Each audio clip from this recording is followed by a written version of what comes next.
Merci de nous avoir accordé ces instances, d'être encore devant ta face, éternel Dieu des armées, car il est écrit, nul ne vient chez moi sans que le Père ne l'attire. Seigneur, tu fais chaque chose pour un but précis. Être en vie aujourd'hui, Seigneur, c'est pour t'adorer, car il est écrit, les morts ne t'adorent pas, éternel Dieu des armées. Mais du fait qu'on est en vie, pourquoi être ingrat devant toi, le Seigneur, le maître de toutes les choses, le maître de l'univers? Comme la pluie tombe, Seigneur, pour te glorifier, de la même manière, nous aussi, les humains, créés par ton image, Seigneur, nous te glorifions car tu es Dieu. Si la pluie reconnaît que toi tu es son maître, à combien plus forte raison nous qui sommes tes créatures, nous qui sommes créés à ton image selon ta ressemblance, pourquoi ne pas te louer, Adonai, notre Dieu, notre maître? Seigneur, nous te glorifions ensemble avec ton peuple. Voilà pourquoi nous commençons à acclamer le nom de Jésus. Acclamons Jésus, acclamons Jésus. Acclamons Jésus. Alléluia. Amen. Devant dit s'il vous plaît. Amen. Alléluia. Merci beaucoup. Dans la Bible, dans le livre, il y a Luc, chapitre 14, verset 1er à 14e verset. Lèvons-nous s'il vous plaît pour honorer la parole de Dieu. Lèvons-nous.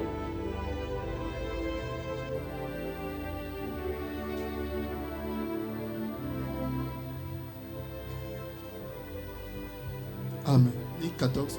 Luc 14, verset 1er jusqu'à 14e verset. Luc 14, verset 1er jusqu'au 14e verset. Je lis au nom de Jésus. Amen. Jésus étant entré un jour de sabbat dans la maison de l'un des chefs des pharisiens pour prendre un repas. Les pharisiens l'observaient et voici un homme hydropique était devant lui. Jésus prit la parole et dit aux docteurs de la loi et aux pharisiens: est-il permis ou non de faire une guérison le jour du sabbat? Ils gardèrent le silence. Alors Jésus avança la main sur cet homme, les guérit et les renvoya. Puis il leur dit: lequel de vous, si son fils ou son bébé tombe dans un puits, ne l'en retirera pas aussitôt le jour du sabbat? Et il ne put rien répondre à cela. Il adressa ensuite une parabole aux conviés, en voyant qu'ils choisissaient les premières places, et il leur dit: lorsque tu seras invité par quelqu'un à des noces, ne te mets pas à la première place, de peur qu'il n'y a parmi les invités une personne plus considérable que toi, et que celui qui vous a invité l'un et l'autre ne vienne te dire: cède la place à cette personne-là. Tu auras alors la honte d'aller occuper la dernière place. Mais lorsque tu seras invité, va te mettre à la dernière place, afin que quand celui qui t'a invité viendra, il te dise: mon ami, monte plus haut. Alors, cela te fera honneur devant tous ceux qui seront à table avec toi. Car quiconque se lève sera abaissé, et quiconque s'abaisse sera élevé. Il dit aussi à celui qui l'avait invité: lorsque tu donnes à dîner ou à souper, n'invite pas tes amis, ni tes frères, ni tes parents, ni des voisins riches, de peur qu'ils ne t'invitent à leur tour et qu'on ne te rende l'appareil. Mais lorsque tu donnes un festin, invite des pauvres, des estropiés, des boiteux, des aveugles, et tu seras heureux de ceux qui ne peuvent pas te rendre les paliers, l'appareil, car elle te sera rendue à la résurrection de Jésus. Amen. Parole du Seigneur. Applaudissons la parole de Dieu. Obetela lilo banzambe maboko. Wanasko beteli lecteur maboko betela nzambe. Amen. Alléluia. Histoire oyo natangi yango esepeli singa fort. Parce qu'il y a 3 leçons dans une petite histoire. Mais nous avons 3 leçons. Et toko kende nango progressivement parce qu'il y a plusieurs choses à dire. Nakatia partie où il y a eu un jour de sabbat.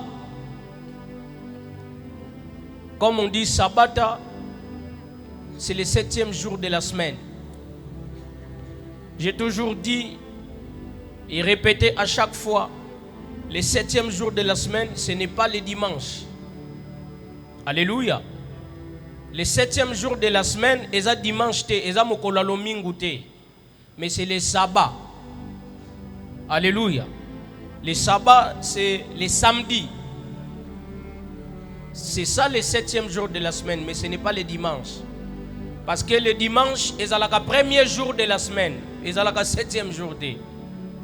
Alléluia. La semaine anglaise, dimanche, c'est na anglais sun, qui signifie descendre, c'est-à-dire le soleil. Alléluia. C'est ça le premier jour de la semaine. Mais les Romains est comme le 7e jour. En réalité, ce n'est pas ça. Mais ce que vous avez dans le calendrier anglais, au monde a toujours dimanche et le premier jour. Alléluia. Alors, quand il y a sabbat, donc, ce n'est bien. Donc, l'Ecclésiaste, c'est la raison que pourquoi mukolo ya sabbat nde mukolo babengisi Yesu na festin. Donc, bato basalaka ba fête na bango samedi. Baza na raison. Alléluia. Baza na raison. Pourquoi? Parce que cet homme au gradé Badlobi azalaki mutumoko ya personnalité très élevée. Toyebi te soka azalaki gouverneur, ministre, un général, un député. On ne sait pas, mais on dit c'était quelqu'un au gradé, au placé, a organisé un petit festin les jours de sabbat. Alléluia. Alléluia. Les jours de sabbat a organisé fête moko boye. Et Dieu me dit, nayebisa ndeko moko, samedi ezoya, mikolo ezoya, samedi ezoya, ndeko moko a organisé fête. Oh, nazoyebisa ndeko moko, nzamba zoyebisa na rappele yo, ba samedi ezola ndezana ndeko moko akopesa biso ba invitation. Et ce qui est yo loba gloire au Seigneur. Ba samedi on nazomona ba invitation, nazomona keba. Et ça va faire partie invitation. Yo mon ako au fader aloba qui faire partie invitation. Alléluia. Invitation nazomona zalata ya yo. Ba samedi ezolande zalata ya yo. Kaka lolenge mutoyo azwaki mosolo azwaki ba moyen ya ko organiser fête mukolo ya sabata e ngape lokola bakinwa balobi sabalo sabalo ezolandeza ya yo. Tika nzamba commission na sabata na yo. Nzamba memona samedi moko ya nkembo. Nzamba memona samedi ya gloire. Bisika batu bazo organiser samedi ya beta mutu ya yoeza lata ya na yebandeli moninga. Alléluia. Etika teza la ya yo. Nzamba mema yota na sabao ya yo. Bisika batu ba luka ba jeudi mokolongula liaki mwana na ye meyeza la wanate. Ya yoeza la sabata. Et nazo sakoleza yo. Bando recevoir au nom de Jésus. Ce qui coûte un païen, un pharisien, ayambi sabbat ya bien. Boni boni yo un chrétien. Ozala yo zala kakana jeudi mokolongula liaki mwana na ye. Oh jeudi choc. Bandale lona longole ona jeudi choc. Na condition na samedi. Mokolo bato nyoso tu. Ba repassa ka moi jupe. Bon repassez-moi robe à soirée. Bon repassez-moi veste, chaussures. Et jouata. Sirage mobimba poani to okene na saba mutumoko. Et nazo déclaré 2026. Ba samedi nyose kolekelo bongote. Kino toko koma le 31 décembre. Ba samedi akosila te. Ya yope kokota. Et samedi azaka kalibala te. Samedi akoza la pe kobota. Samedi akoza la bana. Samedi akoza la mosala. Samedi à cause de la voyage, samedi à cause de l'élévation, samedi à cause de la mosala sika posta sika. Alléluia. Babi mutoyo abengi sine batu mabi Bajour aboye. Et ratete. Bato nyonso bakoya na bango. Mais mutu moko akozanga te Jésus. Pour ayoka qui déjà histoire à Jésus. Na fête ya Kana. Abi na fête ya Kana mutu wana kozala mpiakeri yango masangesila ki ou bien abengisaki bato ebele nde oyebi na ba mariage lelo. Ça le cause à 250 personnes mais mutu ba invité de Jésus 350. Ala como fine bakiti comme mutu azoleka aoleka na kiti makomi fio nunuka. Akoma penza ni auko ta mutu oleka na salle. Pona nini? Nombre de personnes ya salle eza mukie ba invité bezebele. Alors masangesili mutu azwi fona bengi sabatu ya calcul. Mais parmi les invités nanga liboso Yesu azangate. Je voudrais dire à quelqu'un, ceux qui ont étape na yo échangé na vie. Bossa na no batonyo so mais sauf Jésus. Okobo sana ta papa kulutu mais Yesu azangate. Na makambo no nyoso vie, oublie même d'autres invités. Même nga fader na zanga, mais Yesu azangate. Beta no ta papa no de kara, tindela ta SMS papa no de na bossa ni yote mais naza mais nazangisi yo ta degré expression bata fait ba na bossa ni yote mais nazangisi yo beta ya ta bongo pa kile pa oyete yebisaka pa kile na moneka calcul costume no te ma ke fait ça bo costume ona ozalaki na ngote beta ta borwana mais Yesu azangate. Je voudrais interpeller quelqu'un. Dans ta vie tu peux tout manquer sauf Jésus. Na bo mono zangisa nyoso mais sauf Yesu. Malgré muto azalaki pharisien. Mais on reconnaître que na fête nanga Yesu azangate. Alléluia. Natala kuto publicité moko ya chips kaka. Mais ba oloba na fête yo ezangate. Chips kaka, oyebi publicité wana. Chips me ba oloba ezangate. Soki chips ba oloba lango ezangate. Boni Yesu. Nazo interpeller yo na vie na yo zangisa nyoso mais Yesu azangate. Alléluia. Okozanga nota cop. Zangata musala. Zangata fiancé. Zangata poste. Ratata diplôme. Bandela ta classe. Balongolo ta musala. Mais je t'interpelle que balongolo Yesu te. Alléluia. Balongolo Yesu te. Poko zanga Yesu ezama wa plein. Iyo penze nengo zana soko zangi Yesu na famille na bino. Nenge bako buku to lokola. Nenge bako buku to penza. Ko buku ta penza. Yesu kuto ebisa Simon, Satan t'a réclamé. Alors bite que pour t'envoûter. Alors bite que pour mais alors pour te cribler donc konika. T'as décret. Donc le diable, dès qu'il obtient un enfant de Dieu, a sakanisa kete. Yakomona ka mingi batantasha bana nzambe ekamusaka ka bato. Moni mwana nzambe soka sumuki. Lisumu mwana nzambe zalaka petete. Omona ka kono bana mwana nzambe soba talaka mingi ba serviteur de Dieu. Masumu na bango zaka ka oba mutakalize. Lisumu a salité. Lisumu yankele. Et pas si peu ya mwana nzambe zalaka pasi nyonso te. Pasi ya mwana nzambe zalaka do. Openza balobaka le malheur ne vient jamais seul. Bakolongolo musala. Mwasi azobela. Bana bazobela. Ndako ofuta te. Yo moko mona bayibi yo. Le malheur ne vient jamais seul. Mais laisse-moi te dire quelque chose. La Bible nous dit, dans toutes choses, nous sommes plus que vainqueurs.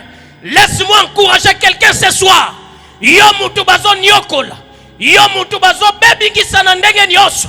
Laisse-moi t'encourager, te fortifier. Ce soir, fortifie-toi et prends courage. Ne lâche jamais le Seigneur. N'abandonne jamais Dieu à cause de la position mon kobo et songolo na vie. Alléluia. Abino Yesu azangate. Yesu pa ye na fête. Yesu pe. Yé moko muto. O te biso l'humilité précède la gloire même. O ye na fête ba tomba moko bandi biloba loba. Yesu. Je te kokuta na ko poser ba question moko. Aye na fete ya batu mbala moko bandi biloba loba. Oh Yesus. Ozwa ke komi vandisa liboso poani. Na plante yango atie. Yo ye fete olati otie plante ya rouge. Tabatu mususu. Yesu. Aye fete ya batu mba moko bando juger. Savez cela signifie un enfant de Dieu n'a pas de place fixe pour sa identité. Je peux parler. Plusieurs personnes démontrent qu'ils sont enfants de Dieu juste à l'église. Juste à l'église. Oyebake oyo chantre, ce qui ka aoyemba. Abimaka église. Oh, certain. Oh, yemuto sabo ye. Mais oh frère ya yeko nzambe. Nakosambela sute. Nakosambela sute. Alléluia. Plusieurs croyants ba décourager batu kosambela. Compte tenu, il y a comportement caractère. Qui n'a pas sambela nanga soute. Yesu alobi malgré na ye feti. Mais critique et cause engate. Alléluia. Critique et cause engate. C'est ça aussi. Un enfant de Dieu. Même ina wente. Okozanga kobuwa kata kombo Yesu te. Alléluia. Alléluia. Ba mama na biso bayebi makamba kobuaka akolamba pondu mwali bakwe kozanga tabuaki. Alléluia. Ba misuku to balobaka abuaki mwala mer oke potanaka na nzungu abuaka kaka. L'essentiel soki mwana osimba mwali bakwe zala ata penza monite mer moko soka lie pondu ayebike moi la mère eleki moi la mère kotaki. Alléluia. Alléluia. Et puis secret ya ba mère ba yebibie soki poisson eza mukie kokata mutute na basende tika parce que moi na koyoka solo a poisson. Mais lorsqu'on fina akokuta natali baku ya sende c'est que poisson le kaki. Moi ko buaka. C'est-à-dire un enfant de Dieu partout ça la faut ko buaka ka Jésus. Ngai jamais toko solo na mutu 10 minutes na buaki. Yesu. Yazaka libanga nga chaque jour. Ata to solo na téléphone libanga Jésus ko zangate. Pendant la bato, ce que je suis, c'est cet homme. Comment ngaina solo la na yo, to silisipe na boaki kombo Jésus te. Nga même na téléphone bato ba yebanga.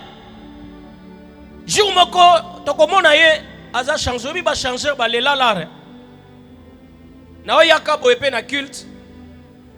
Amoninga kuna sko yebelinga kana Chief pa yoka kilo benga nga apôtre abenga chief ok non na ke prai mais matanga pe na suka na poma tete na koti pe to bandi to tambolika 10 mètres abandi li solo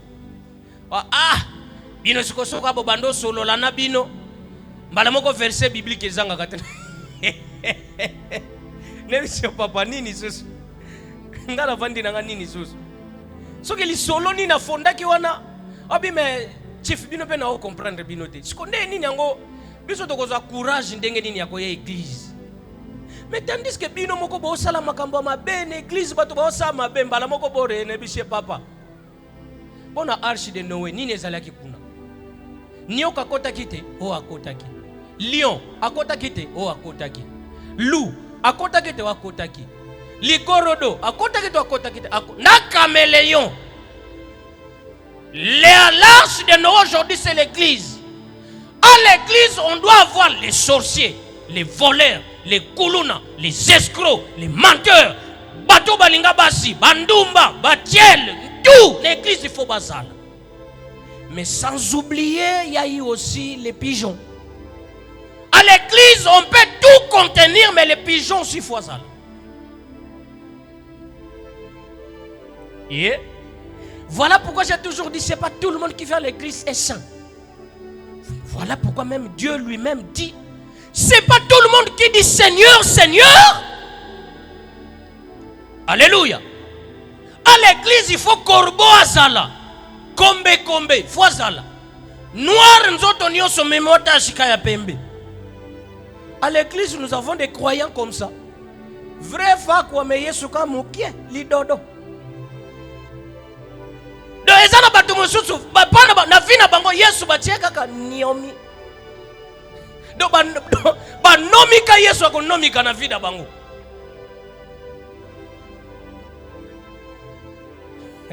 Alléluia. Alléluia. Yesu abandi alobi. Et lorsque Yesu azoloba, il y a eu un homme, on l'appelle un homme hydropique. Un homme hydropique. Webika comme d'habitude, hein? Sokika lelo. Webi awa. Babizengi, batoma boma tout bayaka kotele maliboso église te. Po bayebi ke genre musique wana eza église.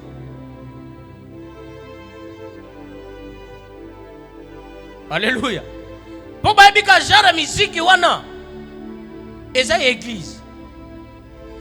Tout changer ka musique, ale beta mutu. Osantika liboso na mwa babizengi, mwa batoma boma bakoya. Po bayebi ke kuna fete za kuna mwa ba Thompson ekoleka. Alléluia. Amen, amen. C'est ça aussi un homme hydropique. Ayebike son wana eza ya yozali elonga na iwana te. Batiezi kona période wana batia kisoki nini? Soki ya Manuel Poussa ne yebi pete. Alléluia. Hydropique wana ayoki ka musique yeba ke pembeni atelemi kaka. Atelemi ne kaka. Eri moko peso batie musique akosi mwa kobina me misu neza kaka nana kokwesa ta morso Thompson na lokodo. Siko na sepeli na ye au lieu ake de telema côté ya mutazo organiser fête. Mais yazo ponane ko kende kota ba invité. Et puis invité nyon sauté ake telema ka kota Yesu. Alléluia. Sur ce que je sache, na fête pour muta mona ke azalaki à l'honneur. Faut batia yeba vandise kota ba marié. So avandi pembeni ya ba marié ba otala na mbunzu to mwa mupanzi awomona ke azalaki na fête. So batia ne kobolo a respecter ngate. Atinga ne kobolo ne. Bo azalaki na fête te. Est-ce que musique oyokite oyokite? Poisson, au lieu. Mais ce que ça kota muta bato ba organiser fête awomona ne tsaza à l'honneur.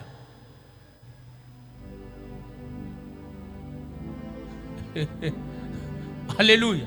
C'est comme d'autres serviteurs. Si on va dire na podium, on a net katolongo les serviteurs. Vous avez serviteurs. Ngamo okuto mona na vandaka. Awa na vandi kuna équipé te. L'essentiel est anine. Yesu. L'essentiel est Yesu. Kiti elobeli rien. Kiti eze lokote. Alléluia. Ngamo ko pe bo mona ba jour so kiti etikali vide ngamo na ko mo vanda na ngana sim. To beta pe masolo. C'est comme ça. Un homme hydropique oya lobité na kovanda côté ya organisateur ya fête. Mais na ke telema nanga kota Jésus. Ake telema kota Jésus baloba nyonso to Yesu azoloba. Siko batu nyonso bakomi kotala batali Yesu, batali hydropique. Batali Yesu, batali hydropique. Batali Yesu, Yesu siko moni yango bato ba otala tananga boye poani. Abaloli misu bamoni cet homme hydropique a telemika côté na air moko dendisa lokolo. Or un homme hydropique c'est quoi? Un homme hydropique eza mutu oyo azobe la malade oyo esalaka lokola mutu aziki nzoto esaliye bambuma misusu ko eza mai na nzoto mai ou bien nzoto evimbi eza na mai ou bien nzoto evimbi eza na mupepe. To comprendre non? Nzoto nyonso soki esali ba bulbul ezalaka mai te monsieur ko zala nango pe mupepe. So toboli yango boye mupepe kesalaka lokola bata. Mais au moins isko ka poso ya kati ma réalité loko ezate. C'est ça un homme hydropique. Maladie wana ezalaka créée par les infections. Yo muto néglige ka ba infection keba. Et les infects, faut faire très attention. Infects.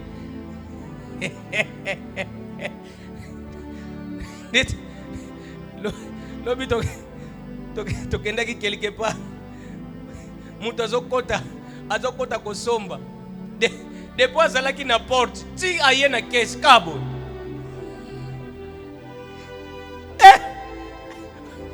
Infect. Alléluia. Depuis azokwa do yakutu biso kuta amona biso kabo.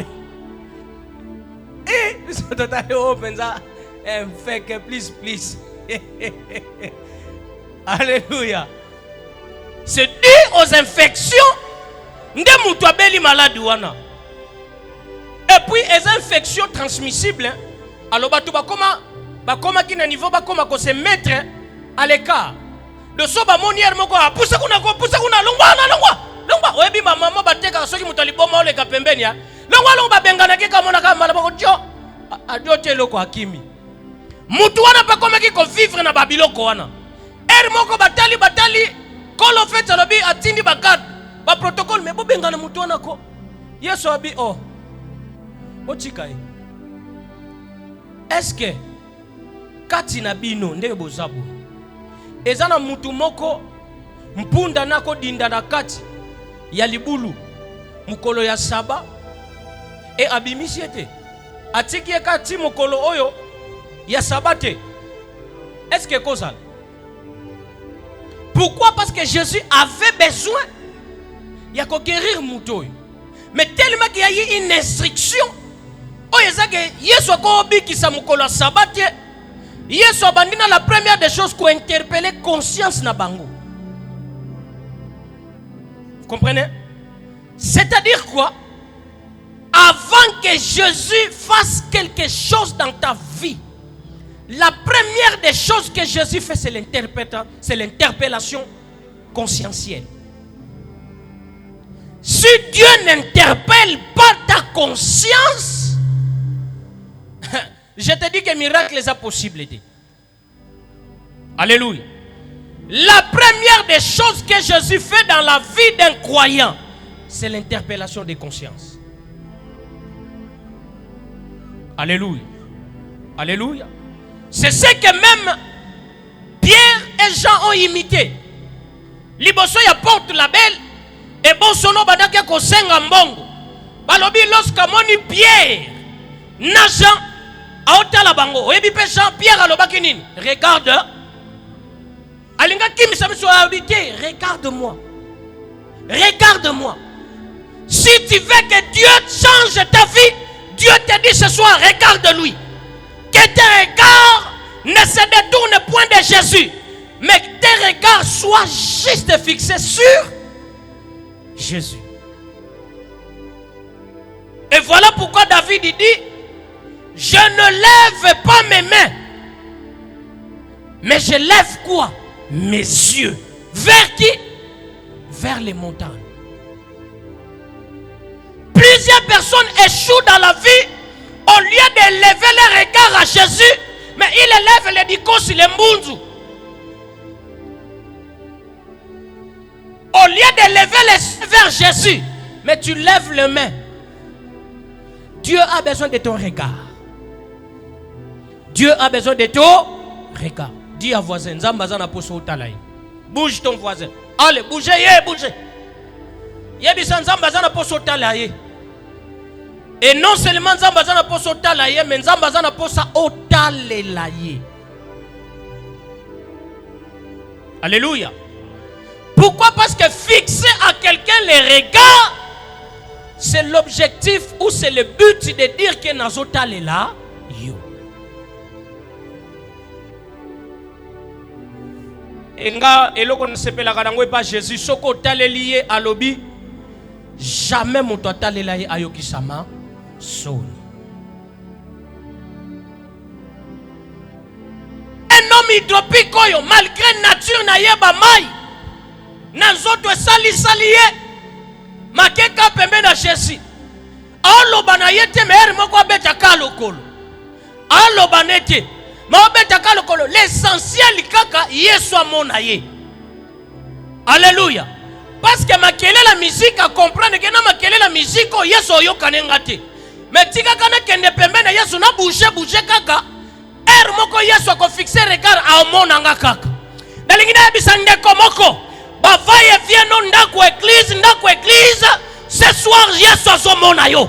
Je dis à quelqu'un ce soir Yesu azomona yo. Bavaye vient na yoko kende kozonga eza signe ya ozo bouger lokolo. Muto malgré zo bouger lokolo, mais objectif n'est ka Yesu amonanga. Ko bouger no lokolo eza synonyme ya ko kende kozonga. Eza na ndeko mso ya wata mso betine makolo banenda kutia meto yabi pete. Mais laisse-moi te dire quelque chose ce soir. Yesu azomona yo. Yesu azomona yo. Yesu azomona yo. Ndege tozawe sana moto masusa yabite kalkili nina kozongela ndaku batu musuba sawa mbula ndege noki boye motie mebebi yabi deja ke nandaku wele plereja ke maye koti batioli. Mais laisse-moi te dire quelque chose. Yesu azomona yo. Ce soir Yesu azomona yo. Je déclare que Yesu amona yo. Tika te regarde Yesu za la tomber sur yo. Na bakamono nyoso Yesu amona yo. Yesu amona yo. Ce soir okozonga sous lolenge mokote. Yesu moko tali obi oh hydropique ozaka wana obi na zaka hao. OK za calme na traiter kana yo na gerango webi eloko na sepelaka tala Yesu soka moni déjà problème na lobaka ni laisse-moi je gère. Ah, j'ai dit à quelqu'un ta situation Jésus gère. Ton problème, Jésus gère ça. Et là, on a s'appelé il y a Jésus. Quand il dit, il réalise. Lorsqu'il dit, laisse-moi, je gère. En ta situation, Jésus le gère. Problème, il y a son gérango. Oh, ma difficulté, il y a son gérango. Lui-même, il dit, laisse tout. Moi, je gère. Alléluia. Hydropique, yoki ka bongo ya moko moteme kiti. Atana nous nabi kiti. Mais moteme kiti déjà. Ngapelo yebiso atano no zuite mekiti sa motema mela mapio webi kuto so muto yebisi yo nanu osep nanu zuite mais abiso mela mapio natali vidéo moko na TikTok un certain monsieur qu'on appelle Océan Tambwe boyebi eti siko eza congolais moko ake webi ka ba tolère bato balinga ko senga ba qu'est-ce qu'on a résidence ne babi atana nazala ngande kwa mwasi na oteme tellement kazaka kongolesa yo saka beau-frère nanga ngade nanga ko vanda na lupango no Océan Tambazo bise ko vanda no nanda ko ozwa salaire ya chaque jour ya $200. Donc ko vanda no nanda ko nanga chaque jour na bano peso 200. Océan Tambana na koti sur le boko na poche wana beau-frère comment c'est pas bien na ko vanda nanga wata pendant 1 mois. Pour beti déjà calculer 200 fois 30 jours moi 6 et moi combien? Moi 6 000. Moi 6 000. Na kozonga na moi 6 000 nanga. 200 fois 30 jours. Ah bien. Nanu kuta si sur le bateau le boko ekoti na poche 200 pe bimi de premier jour no sui. Soki muto sa pembe no Océan Tambwe alobi malobe kokisa mi bongo liboso à Jésus. Je te dis quand Jésus dit il réalise. Et ce soir maloba nyoso Yesu aloba na vino zo kokisama. Na biso 2026 ba prophétie nyoso la tanzoto makambo nyoso ya salaka la tanzoto au nom de. Est-ce qu'on peut acclamer Jésus? Acclame Jésus, acclame Jésus. Alléluia. Babi siko bato ba répondre babi so to répondre que moyena bimisani mananga bimi awuti na libulu adindi na libulu mokola sabata mona bimise zate. Ah, Yesu aloba bokosi. So peut te répondre que to ko bimisa do. Moye bo bloquer nga pe Jésus ezate bato baboyi ka ko répondre. Soki bato baboyi ko pesa réponse ke lingolo banini. Yesu sala ndengo lingi. Ah, Yesu sala ndenga lingi na vina yo. Yesu sala ndenga lingi na vina yo. Obala selon Jésus. Obota selon Jésus. Zwa mosala selon Jésus.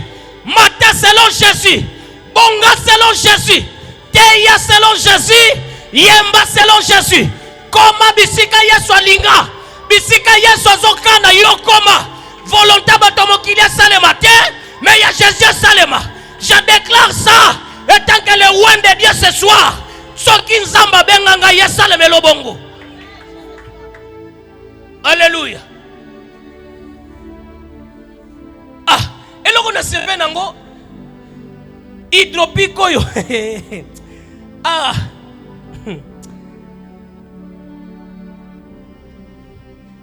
Na lingina twananu ba caractéristique ya hydropique.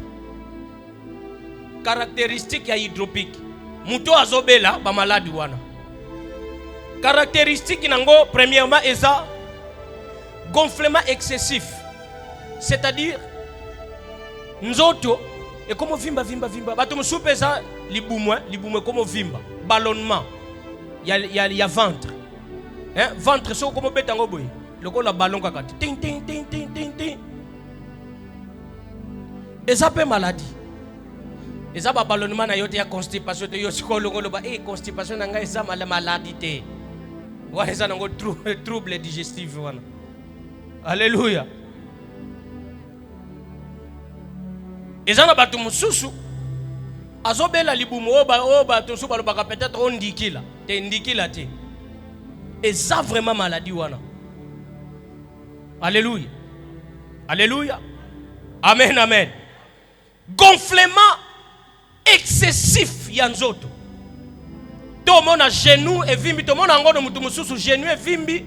Quand dans le vide, bato bola boye. Tchao, ma yezo bima loko la pompe. Bato bato fini. Et ça ba jara ba maladie wana.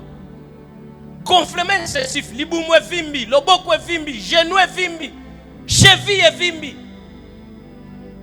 Ba jara ba maladie bongo. Excessif. C'est-à-dire, lorsque mutu vimbi et comme un kilo moko boya komi komema. Plusieurs d'entre nous vont vivre le col hydropique. Aux tambola normal, mais nous kozala na fardo moko boya longwa kate. O mema ka maladie moko boya tiesi la kate. O melelango bakisi me elongwa te. Problème moko boya tambola kana ngona vie. Tozo bon de la maison si la te. O koma ko vivre le col un homme hydropique. O kangamane loko moko boya esi la te. Identité moko boye lata yo elongwate. Jésus te dit ce soir alongolango. Jésus te dit ce soir elongwa. Maladie moko boye tingama yo elato nzoto lokola sonzo. Dieu te dit ce soir osala nyonso. Alléluia. Nzamba osala nyonso. Mutu mususu omona ye akoma ko tambola na ba effervescent. Mutu ebetaka nango kaka chaque fois mutu ebe akoma ko vivre en effervescent. Bato musu bakoma ba ami ya ba muscle plus. Pona nini douleur tango nyonso. We bibiso tozalaka na ndeko moko. Tozala na ndako moko. Ya bosana kane oba extra clair. Oh soki oba movato soki ni abosana. Yeso ka sukoli mafuta ne koma bombe de nerf. Pona nini nzoto mingai chaque fois. Mais il y aura un jour à Koutanana Jésus, à Bouaka bombe de nerf.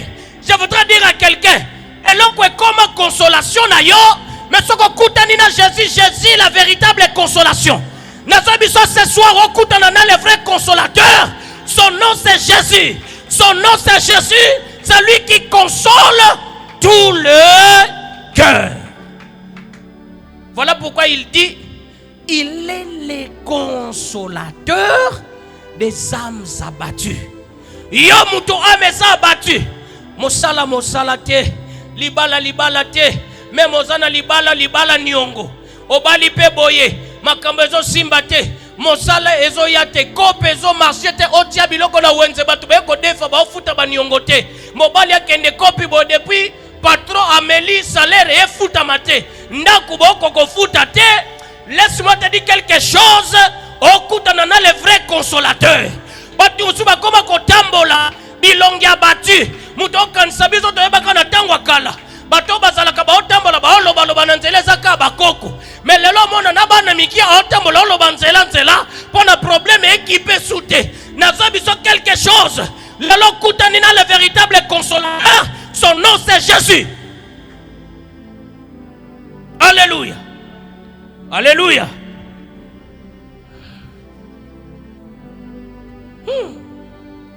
Deuxième chose, les hommes hydropiques bazalaka na soif intense. C'est-à-dire, webi mutwa ziki bayoka aka motema moto nana zika déjà. Na zika déjà. Nani? Na zika. Bayoka ndeni. Moto abisoka moto. Moto do soki aomela mai posa amela kaka. Amela ane kaka. Amela ane kaka. Po moto ezo mataye. C'est-à-dire batoyo baza bato moko tellement que maladie wana epeseka posa amela kane kaka. Yangwana akotambola tana babar. Bato no so ba otika masanga aomela. Soka tiki mwa mai ameli. Ake na matanga so amoni mutu moko amela ameli. Ake na feti po posa amela ane kaka po e apaiser chaleur azoyoka.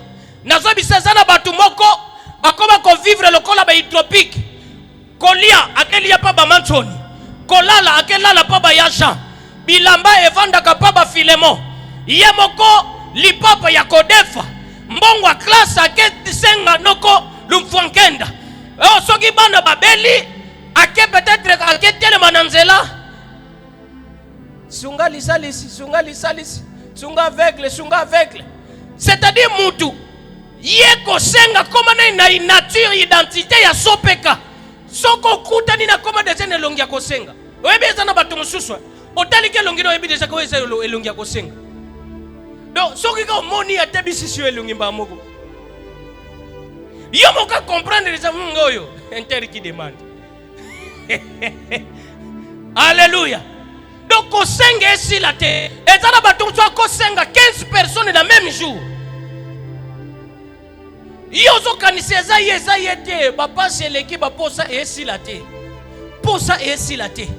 Mais na lingina bisa yo mutu posa eso si la te oyeba te lelo sengi oyo lobio sengi o judo no sengi yo moko komo yoka na soni. Mais tellement que moyen ya koyoka soni ezate poso koyoki soni balobi kufu ansoni kumona mpasi. Yo bwaka deja soni na fulu pona nini? Soko yoki soni oba kino baloba olali balali yo. Mais laisse-moi te dire quelque chose. Biso bato mokili to kolo bape ayopo lekisi bok bisenga senga boendenge nini.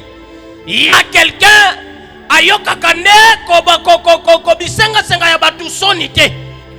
Oko senga lelo sengi ya lobi kuna akolembo te.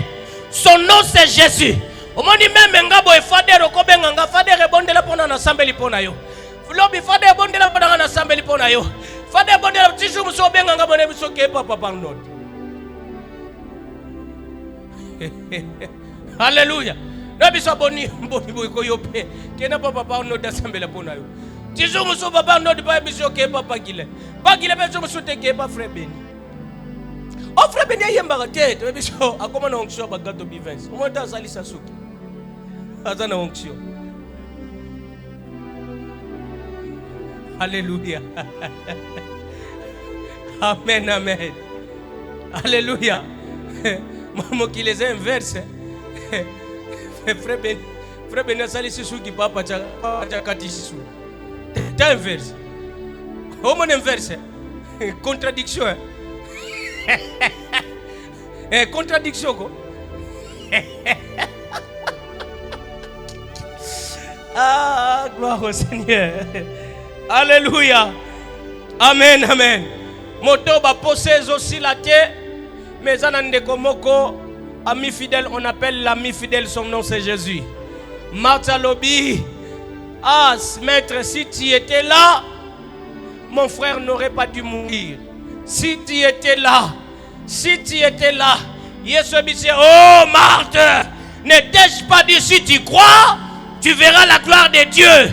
Nazobisa ndekomoko, oyo azoloba na ba prière nekoma. Yesu soko sungaka, banda lelo longola Yesu soko sungaka. Mais comment koloba Yesu mosungi malamu. Banda lelo changer tête de prière na yo. Ono Yesu soko salaka. Non, Yesu aza soki asalaka te, mais Yesu aza moto asalaka.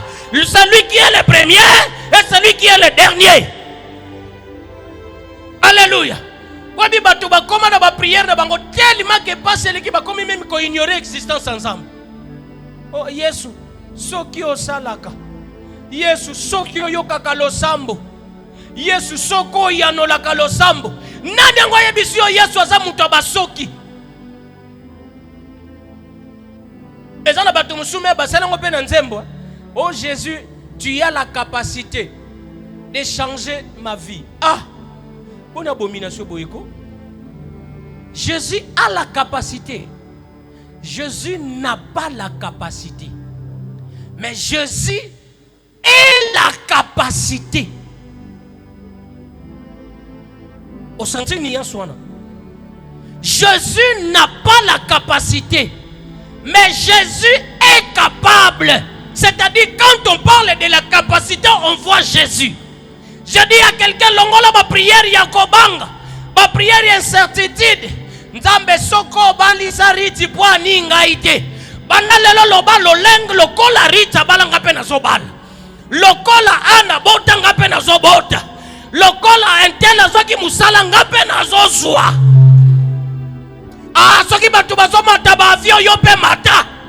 Longwa na bavia ba brouette. Tayo, okoma so ba tini ka patina. Naba kaya sio sada mina brouette. Longwa da vi wana kota tara ba via ba kwanda. Vutuka kwanda. Ah.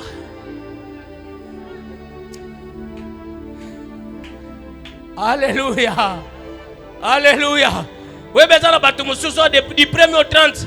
Akepe musala zongi atika le kofuta bisite. Zaka respira ko diembela. Diembela kartu kutute ko diembela. Soka mutu keba yazela akatemine kana ko soka mutu keba ndo kende. Akeka koto resha sate. To kote chauffeur monete. Akeka sima bala moko. Azadami. Di 1er au 30 a futi transporte.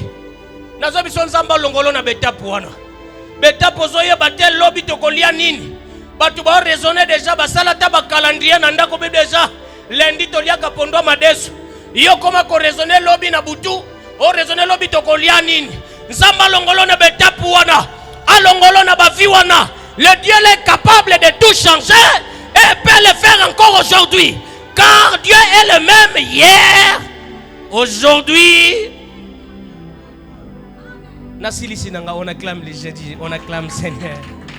Oh, acclame Jésus, acclame Jésus, acclame Jésus. Acclame le roi des rois, acclame le Seigneur des seigneurs. Lui qui ne change pas. Oh, yon samba bikisa hydropique. Azana makoki, yako changer identité na yo. Problème on yo se kangama yo e kola yo. Le kola kola. Nzambala tiso le lota kimono. Alongolo na via bakola. Nzambala tiso ta kimono lelo. Alléluia. Alléluia.